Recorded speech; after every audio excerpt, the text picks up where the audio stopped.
오늘 사무엘상 29장의 내용은 이스라엘과 블레셋과의 전쟁 가운데 다윗이 블레셋 편에서 이스라엘과 전쟁을 하는 그 전쟁에 참여하는 과정 가운데서 극적으로 그 전쟁에서 빠지게 되는 그런 내용을 기록하고 있습니다.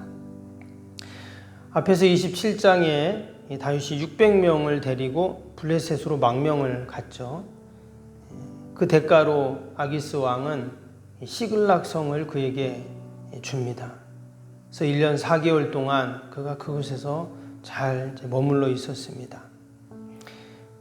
사울이 그를 그동안 계속 죽이려고 쫓아다녔는데 블레셋 지경으로 가니까 사울도 오지 않고, 그래서 정말 1년 4개월 동안 다윗은 지난 10여 년 동안 그가 도망 다니던 그 광야에서 그가 숨어 지내고 했던 그 많은 세월들 가운데 다윗에게는 가장 행복했던 시간이 아닌가 하는 생각을 해봅니다. 그런데 지금 다윗이 있는 곳이 어디입니까? 사실 블레셋입니다. 이스라엘의 원수 나라, 이방 땅, 하나님이 없는 곳에 그가 가 있죠. 겉으로 보기에는 모든 것이 편해 보이고 또 아무 문제 없어 보이고 행복해 보이지만 그가 마치 하나님을 떠난 상태였기 때문에 그때부터 문제가 생깁니다. 어떤 일이 있었습니까? 아기스 왕을 나의 주라고 고백을 했습니다. 이방 왕을 그가 섬기는 종이 되었다는 것이죠.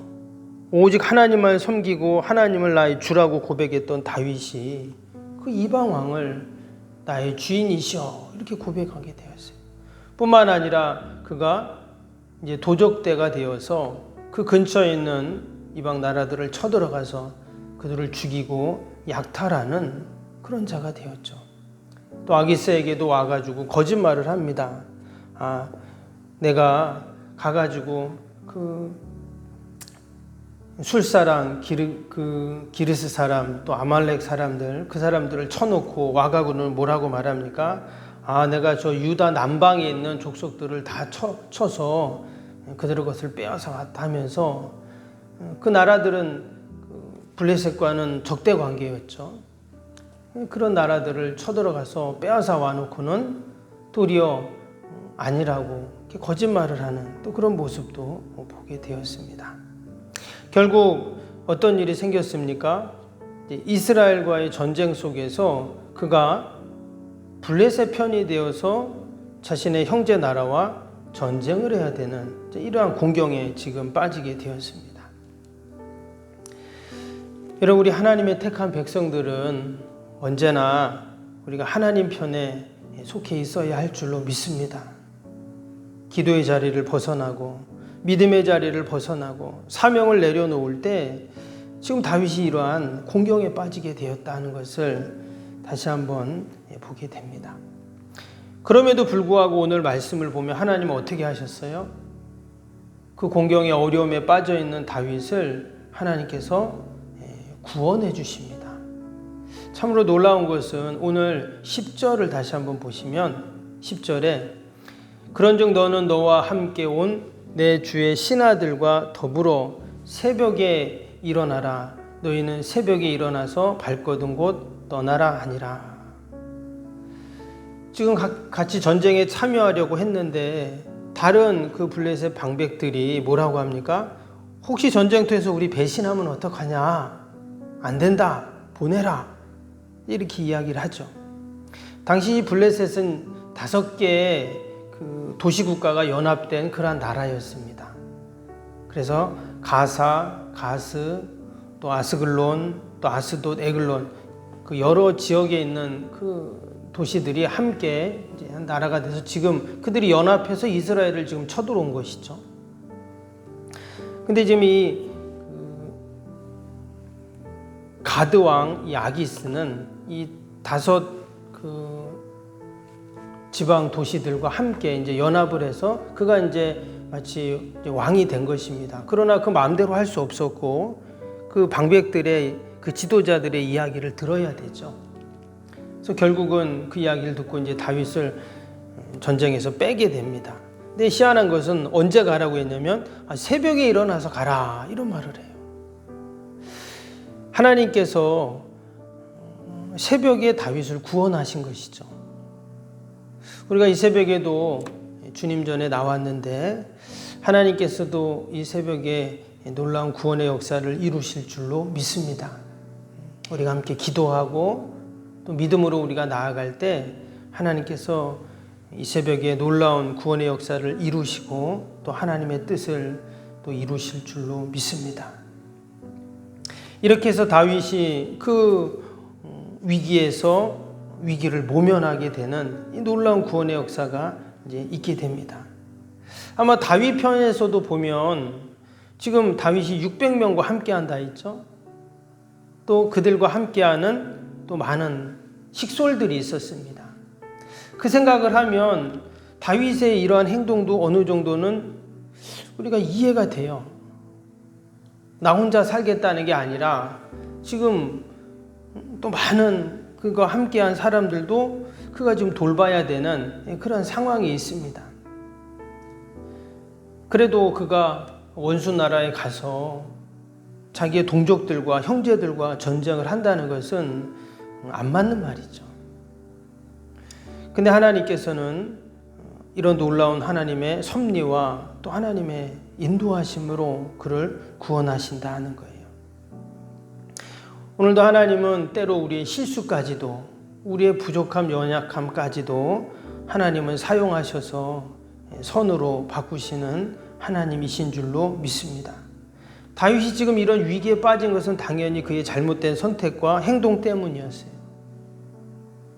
그럼에도 불구하고 하나님은 늘 이처럼 구원을 베푸신다는 거예요. 특별히 그 블레셋 방백들의 마음을 움직이십니다. 당연히 그들은 다윗이 이거 배신하면 큰일 난다. 우리를 치면 어떡하냐. 지극히 인간적인 생각이죠. 그러나 하나님은 그러한 그 방백들의 마음까지도 하나님이 사용하셔서 하나님의 구원의 역사를 늘 이루어 가십니다. 왜? 하나님은 이 역사를 주관하시기 때문에 그러시죠. 우리가 지금 이 코로나 상황 속에서 여러 가지 힘들고 어려움 가운데 지금 있는데 나라의 정책이나 또 여러 가지 또 일어나는 일들을 보면서 우리가 답답할 때가 있어요. 또는 지금 장사하시는 분들이나 또 여러 일들이 있는 분들이 코로나 때문에 얼마나 큰 어려움을 당하겠어요. 우리도 힘들지만 직접적으로 지금 그 상황에 있는 분들 진짜 가게를 하시는데 가게를 열지 말라 지금 그러잖아요. 코로나가 심해지니까 당연히 그럴 수밖에 없는 상황인데 근데 그 상황 속에서 정말 절망하고 낙심할 수밖에 없는 그런 분들도 있잖아요. 그 볼 때 야 이거 도대체 어떻게 해야 되나 이런 생각들을 우리가 합니다. 근데 우리가 오늘 이 말씀을 보면서 다시 한번 생각하는 것은 이 모든 일련의 일들 속에 여러분 하나님의 놀라운 구원의 역사와 또 하나님의 심판의 여러분 섭리들이 분명히 있는 줄로 믿습니다. 우리는 그것을 믿는 것이죠. 신앙이라는 것은 그런 것입니다. 분명 하나님이 선하게 인도하신다. 하나님이 외면하시고 방치하시고 나 몰라라 하시는 하나님이 아니고 하나님 분명히 하나님의 놀라운 구원의 역사를 이루어 가십니다.